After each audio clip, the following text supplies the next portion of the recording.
आप देख रहे हैं अमेज नाउ। गंगा, यमुना, राप्ती और गोमती के तटवर्ती इलाकों से खबरें आप तक। नमस्कार, सत्य घटना के आज के अंक में आपका स्वागत है। मैं हूं प्रियंका। शुरुआत करते हैं मुख्य घटनाओं से। गोरखपुर जिला अस्पताल में अंग्रेजी दवाओं के बाद अब होम्योपैथी विभाग में 3 साल से 17 साल के बच्चों के लिए कोविड किट की भरपूर मात्रा उपलब्ध। बाहर से आए मजदूरों को गोरखपुर में वन नेशन वन कार्ड योजना के तहत मिला राशन। गोला थाना क्षेत्र में ग्राम विकास अधिकारी अनीश कन्नौजिया की हत्या मामले में अब तक खुलासा न होने से नाराज कन्नौजिया महासभा ने जिला अधिकारी कार्यालय पर ज्ञापन सौंपा, किया प्रदर्शन। महानगर के झरना टोला मोहल्ले वासियों ने बिजली विभाग की लापरवाही के विरोध में मुख्य अभियंता कार्यालय का किया घेराव और प्रदर्शन। संत कबीरनगर जिले में हड़ताल पर बैठे समाज सेवी की हालत बिगड़ते ही जिला प्रशासन के फूले हाथ पैर। और बलिया जनपद के कुछ घरों में बाढ़ का पानी घुसने से स्कूलों में शरण लेने को लोग हुए मजबूर। अब सत्य घटना विस्तार। वैश्विक महामारी कोरोना वायरस के संभावित तीसरी लहर को देखते हुए स्वास्थ्य महकमा अपनी तैयारियों में लगा हुआ है। दवाओं की कोई कमी ना हो, इसके लिए पहले से ही ज़रूरी दवाएं गोरखपुर जिला अस्पताल में उपलब्ध हो गई हैं। उसी क्रम में जिला अस्पताल स्थित होम्योपैथिक विभाग में भी संभावित तीसरी लहर को देखते हुए ज़रूरी दवाएं आ गई हैं, जिसमें से खास तौर से 3 साल से 17 साल तक के बच्चों के लिए होम्योपैथिक कोविड किट को लाया गया है, जो बच्चों के लिए वरदान साबित हो सकता है। इस महामारी से बचाव के लिए कोविड किट का वितरण सभी होम्योपैथिक अस्पतालों में निःशुल्क वितरित किया जा रहा है। 4 दवाओं का यह किट बच्चों को वैश्विक महामारी से बचाने में रक्षा करेगा। होम्योपैथिक किट के बारे में गोरखपुर जिला चिकित्सालय की वरिष्ठ चिकित्सा अधिकारी डॉक्टर संध्या ने क्या कहा, आइए सुनते हैं। यहाँ तो बहुत ही अच्छा स्ट्रेंथ है। यहाँ पे 250-300 मरीज आते हैं। सबको विश्वास है कि ये होम्योपैथ दवा कोई साइड इफेक्ट नहीं है, कुछ नहीं है। और बहुत दूर दूर से मरीज बस्ती, कैलाबाद, कोई रामगढ़ा से आते हैं और सब ठीक होके जाते हैं। बहुत दूर दूर से आते हैं मरीज। हमारे यहाँ होम्योपैथ में जिससे अभी कोरोना फैला हुआ था, तो कोरोना के बचाव के लिए हम लोग इम्यूनिटी बूस्टर जो है आर्सेनिक कार्बन 30 इसको दे रहे थे। इससे जिसको दिया गया कोरोना हुआ भी तो उनको ज़्यादा दिक्कत नहीं हुई और इजीली ठीक हो गया। इसलिए हम लोग इस दवा को आर्सेनिक कार्बन 30 को गांव-गांव में जाके पूरे शहर में सबको अवेलेबल 5000, 6000, 10,000, मतलब हम यहाँ जिला अस्पताल से लगभग 20,000 लोगों को दवा आर्सेनिक कार्बन बंटवाए थे। बीते दिनों हुए मूसलाधार बारिश की वजह से राप्ती नदी के जलस्तर में हुई वृद्धि के कारण महानगर के वार्ड संख्या 32 स्थित बहरामपुर बाले मियां स्थान के पास बाढ़ जैसी स्थिति उत्पन्न हो गई थी।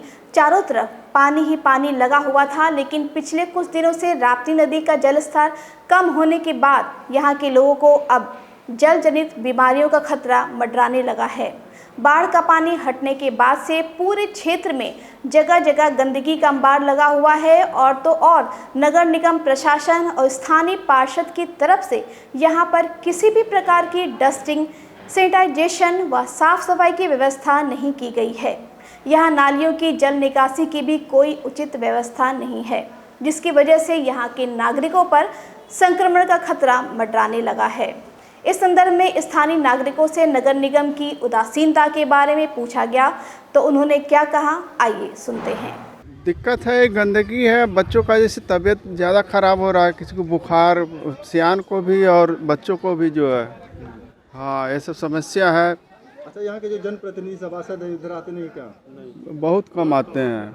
दवा का छिड़काव वगैरह नहीं? ये सब जैसे बाढ़ ओढ़ आ गया है या और कुछ हुआ है तो उसे देखने नहीं आते हैं। गंदगी ज़्यादा है यहाँ पर। क्या दिक्कतें हो रही हैं आप लोगों को?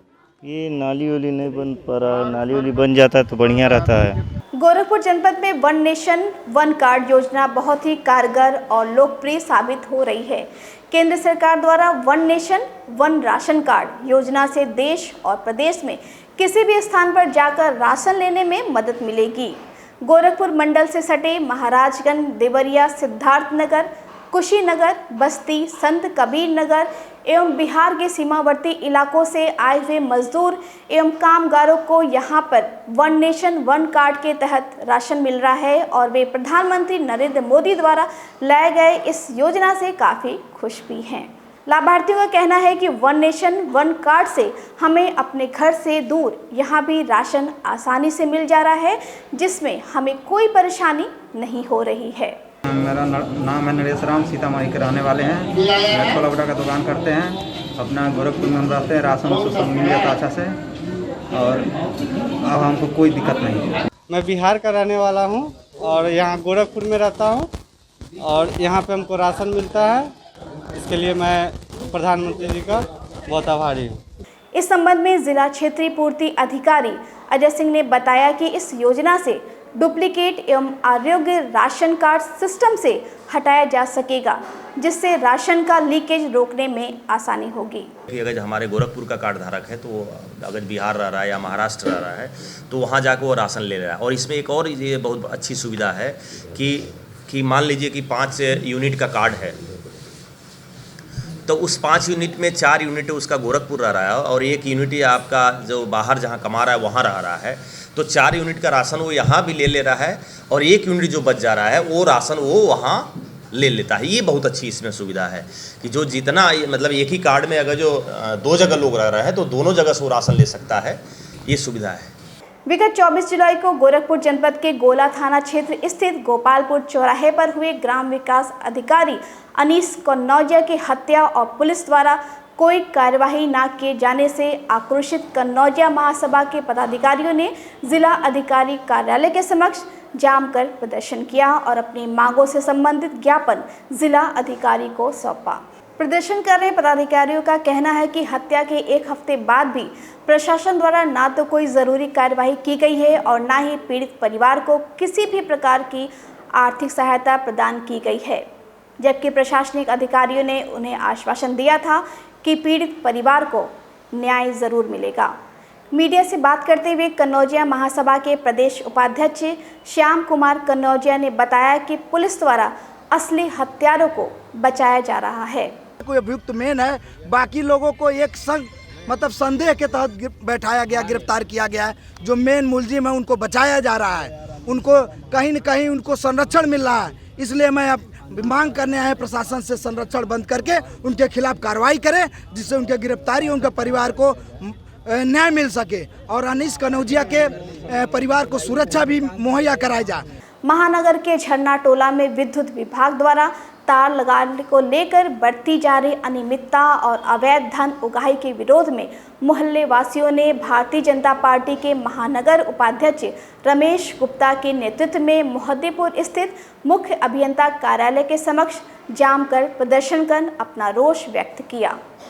प्रदर्शन कर रहे लोगों का आरोप है कि शासन द्वारा जर्जर पोल और तार का पैसा बहुत पहले ही अवमुक्त कर दिया गया है, लेकिन तब भी विद्युत विभाग के अधिकारी पोल लगाने के बाद तार लगाने के लिए स्थानीय लोगों से 2-2 हज़ार रुपये धन उगाही कर रहे हैं, जो नियम विपरीत है। भारतीय जनता पार्टी के महानगर उपाध्यक्ष रमेश गुप्ता ने मीडिया से बात करते हुए बताया कि विद्युत विभाग में पूरी तरह से भ्रष्टाचार व्याप्त है, जिस पर कार्यवाही की जरूरत है। जो महाराज जी ऑनलाइन पवन बिहार में शिलान्यास भी किए थे, हमारे नागरिकों को संबोधित करते हुए विभाग को निर्देश भी दिया था कि आप तत्काल कार्य को शुरू करा दीजिए। विभाग ने कार्य भी शुरू करा दिया, पोल भी पूरे कॉलोनी में लग गया। जब तार लगाने की बारी आई तो एक प्राइवेट लाइनमैन है और निधि मिश्रा जो है उस समय वर्तमान हमारी एसडीओ थी, वो हमारे उपभोक्ताओं से 2-2 हज़ार रुपये मांगने लगी। जब इसकी जानकारी हम लोगों को हुआ तो हम लोगों ने तुरंत पैसा देने से मना कर दिया और अपने माननीय सांसद श्री रवि किशन जी को बताया। रवि किशन जी ने तत्काल मुख्य अभियंता से बात करके उस समय के उपभोक्ता मुख्य अभियंता से और एसडीओ से कार्य को तत्काल करने के लिए और भ्रष्टाचार पर रोक लगाने के लिए कहा। लेकिन अब तक इन लोगों ने उस पर पोल पर तार नहीं लगाया है। आज हम लोग आए हैं अपने मुख्य अभियंता महोदय से मिल करके कि हम लोगों के यहाँ जो पोल लगा है उस पर आप तार लगाइए, और जो ये भ्रष्टाचारी लोग हैं जो सरकार को बदनाम करने का प्रयास कर रहे हैं, इन लोगों के खिलाफ कार्रवाई करें। महानगर के वार्ड नंबर 59 के पार्षद संजय कुमार श्रीवास्तव के पहल पर राज आई हॉस्पिटल के तत्वाधान में वार्ड स्थित स्थानीय विद्यालय में एक दिवसीय निःशुल्क नेत्र जांच शिविर का आयोजन किया गया। इस दौरान करीब 250 लोगों ने अपनी आंखों की निःशुल्क जांच कराई, तो वहीं जांच के दौरान 50 से अधिक ऐसे लोग मिले जिनको मोतियाबिंद की शिकायत थी, जिनका निःशुल्क ऑपरेशन भी राज आई हॉस्पिटल में निःशुल्क किया गया। इस मौके पर स्थानीय पार्षद ने बताया कि जिस तरह से हमारे वार्ड में कोरोना के प्रति जागरूकता दिखाई और वार्ड वासियों के सहयोग से हमारा वार्ड कोरोना मुक्त हुआ था, उसी तरीके से मेरा प्रयास है कि मेरे वार्ड के साथ ही आसपास के वार्डों में लोगों की सेहत का ख्याल रखा जाए। हमारे यहाँ गरीब बस्ती दो हरिजन बस्ती है और मौर्या गली है। इस सब में बहुत गरीब लोग रहते हैं जिनके पास आँख के ऑपरेशन कराने की क्षमता, पैसा उनके पास नहीं है। इसलिए हमने राज आई हॉस्पिटल के प्रोप्राइटर अनिल श्रीवास्तव जी से मुलाकात किया और बात किया कि हमारे वार्ड में एक कैंप लगवा दीजिए जो निःशुल्क इन लोग का ऑपरेशन हो जाए, निःशुल्क देख लीजिए या टेस्ट हो जाए, आँखों का टेस्ट हो जाए। उसी उपलक्ष्य में आज राज आई हॉस्पिटल की तरफ से तत्वाधान में आज यहाँ कैंप हमारे वार्ड में लगाया गया है और सुबह से लेकर अभी तक बहुत ज़्यादा संख्या में लोग अपना आँख का टेस्ट कराएँ। 200 के ऊपर लगभग ये टेस्ट जा रहा है और 30-40 के करीब मोतियाबिंद का ऑपरेशन होना है। वो गोरखपुर रेलवे स्टेशन स्थित एसी लॉन्ज में 4 रेल कर्मियों के सेवानिवृत्त होने के अवसर पर एक विदाई समारोह का आयोजन किया गया। इस अवसर पर सेवानिवृत्त हुए स्टेशन अधीक्षक Ajay Kumar Srivastava, box porter Rajaram, shunting master Ravindra Nath को वहां उपस्थित स्टेशन मैनेजर मुकेश कुमार सिंह एवं सहयोगी रेल कर्मियों द्वारा माल्यार्पण और स्मृति चिन्ह देकर सम्मानित किया गया। इस दौरान Akhil Bharatiya railway station master association की तरफ से एसोसिएशन के पूर्व राष्ट्रीय अध्यक्ष माहेश्वरी प्रसाद मिश्र, अवधेश कुमार श्रीवास्तव, रतन कुमार श्रीवास्तव, शशांक श्रीवास्तव सहित अन्य रेलकर्मी उपस्थित रहे।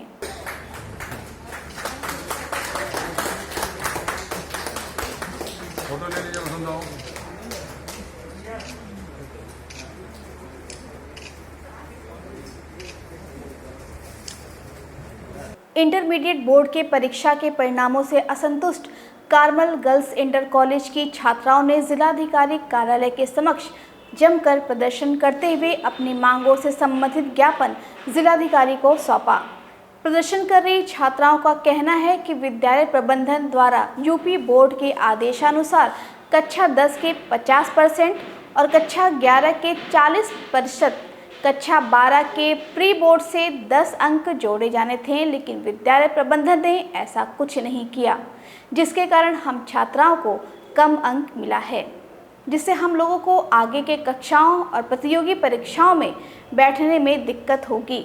छात्राओं ने जिलाधिकारी से मांग किया कि विद्यालय प्रबंधन से वार्ता कर अंकों को सही ढंग से जोड़ने के साथ बोर्ड को प्रेषित करें और दोबारा परीक्षा परिणाम घोषित किया जाए। मीडिया से बात करते हुए छात्राओं ने बताया कि परीक्षाओं को दोबारा कराया जाए जिससे हमें सही अंक मिल सके। प्री बोर्ड से इन्होंने कहा है कि प्री बोर्ड के अकॉर्डिंग मार्क्स दिया गया और पर आया है रिजल्ट क्या एब्सेंट लिख दिया गया है। रिजल्ट में एब्सेंट क्यों लिखा गया? गवर्नमेंट ने ये कहा था कि प्री बोर्ड के अकॉर्डिंग 10% केवल होंगे और जो 90% है वो 40% फर्स्ट ईयर के मार्क्स और 50% 10th के मार्क्स होंगे।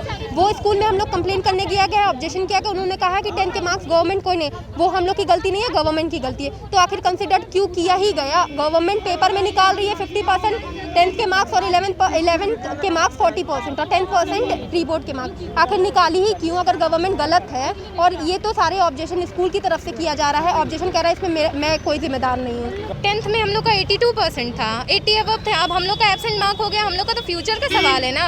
हम लोग ये रिजल्ट लेके कहाँ जाएंगे? ये कार्मा गर्ल्स इंटर कॉलेज का है। कितने लोगों का है? बहुत से बच्चे हैं अभी इतने। हम लोग चाहते हैं री एग्जाम हो या री एग्जाम हो या तो नंबर बढ़ाया जाए। बलिया जनपद में घाघरा नदी इस समय लाल निशान के ऊपर बह रही है, जिसकी वजह से बाढ़ का पानी तटवर्ती गांवों के घरों तक पहुंच चुका है। जिसकी वजह से स्थानीय लोगों को काफ़ी दिक्कतों का सामना करना पड़ रहा है और वे प्राथमिक विद्यालय को ही अपना आशियाना बना लिए हैं। आप जो वीडियो फुटेज देख रहे हैं वह बलिया जनपद के मनियर थाना क्षेत्र स्थित प्राथमिक विद्यालय ताहिरपुर गांव का है, जहां स्थानीय निवासी बाढ़ की वजह से स्कूल को ही अपना आशियाना बनाए हुए हैं। स्कूल में कहीं चारपाई लगी है तो कहीं बच्चे खेल रहे हैं तो कहीं बोरे में पशुओं का चारा रखा हुआ है। गांव वाले की माने तो बाढ़ के पानी से उनका घर पूरी तरह भर गया है और अभी तक कोई जिम्मेदार अधिकारी इनकी सुधि लेने को नहीं पहुंचा, जिसकी वजह से हमें इस तरह अपनी ज़िंदगी काटनी पड़ रही है। इतना पानी आता है, हम लोग पैंट खोल कर आते जाते हैं, औरतें भी आती जाती हैं, कोई भी अधिकारी न देखता है कि कैसे आदमी यहाँ पर जनता रहती है नहीं रहती है। यहाँ पर कितने घर होंगे लगभग इस पानी से प्रभावित? लगभग इसमें घर कम से कम 15 घर होगा। सब औरतों को आने जाने में दिक्कत होता है। संत कबीरनगर जनपद के बगुआ नंदौर मार्ग के मरम्मत की मांग को लेकर भूख हड़ताल कर रहे हड़तालियों में से कुछ लोगों की दूसरे दिन तबीयत बिगड़ जाने की वजह से जिला प्रशासन के हाथ पांव फूल गए हैं। आपको बता दें कि संत कबीरनगर जिले की बघौली, बिलहर, मेहदावल, साधा सहित सिद्धार्थनगर जिले को जोड़ने वाली इकलौती सड़क काफ़ी दिनों से जर्जर स्थिति में है, जिसकी वजह से सड़क पर चलना दुर्घटना को दावत देने के समान हो गया है। लेकिन सरकार और जनप्रतिनिधियों को इनकी कोई फिक्र नहीं है।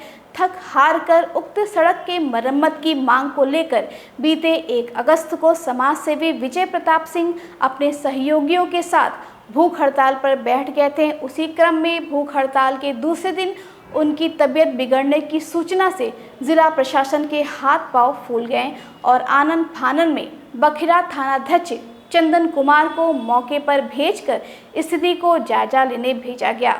भूख हड़ताली की तबीयत बिगड़ने पर स्थानीय लोगों में प्रशासन के खिलाफ काफ़ी रोष देखने को मिल रहा है। 6 साल से जिस तरह से रोड टूटी हुई है, जितने नुकसान इस पे हुआ है, यहाँ पे जन धन दोनों नुकसान हुआ है। गाड़ियाँ कितनी टूटी हैं, कितने लोग की डेथ हो गई है, कितने लोग विकलांग हो गए हैं, क्या क्या हुआ है।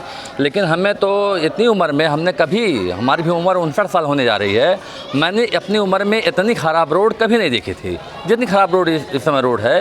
ये बहुत दिनों से रोड अब बन रही है, रोड 2 लेन होगी, 4 लेन होगी, क्या होगी, होता है मरम्मत होती, फिर उसके बाद क्या होता है, मरम्मत हो जाती है, फिर टूट जाती है।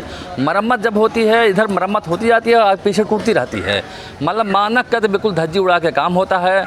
जबकि इस मामले में डीएम दिव्या मित्तल ने कहा, मार्ग NHI के अधीन है और जल्द ही सड़क निर्माण का कार्य शुरू होगा। देखिए, ये मार्ग NHI के तहत आता है, तो हमारे द्वारा पूर्व में भी लिखा गया है, उसमें जो भी कार्रवाई NHI द्वारा की जाएगी उसको हम चाहेंगे कि त्वरित रूप से हो। परंतु मेरी सभी से अपील है कि इस तरह के माध्यम ना अपनाएं, शासकीय कार्य को होने दें और कहीं कोई यदि समस्या है तो अपनी बात उचित माध्यम पे रखें, परंतु भूख हड़ताल जैसे कार्य बिल्कुल ना करें। सत्य घटना के इस अंक में बस इतना ही। तेज, सटीक और ताज़ी घटनाओं को जानने के लिए जुड़े रहें अमेज नाउ के फेसबुक पेज, यूट्यूब चैनल और वेब पोर्टल से। तब तक के लिए हमें अनुमति दीजिए। नमस्कार।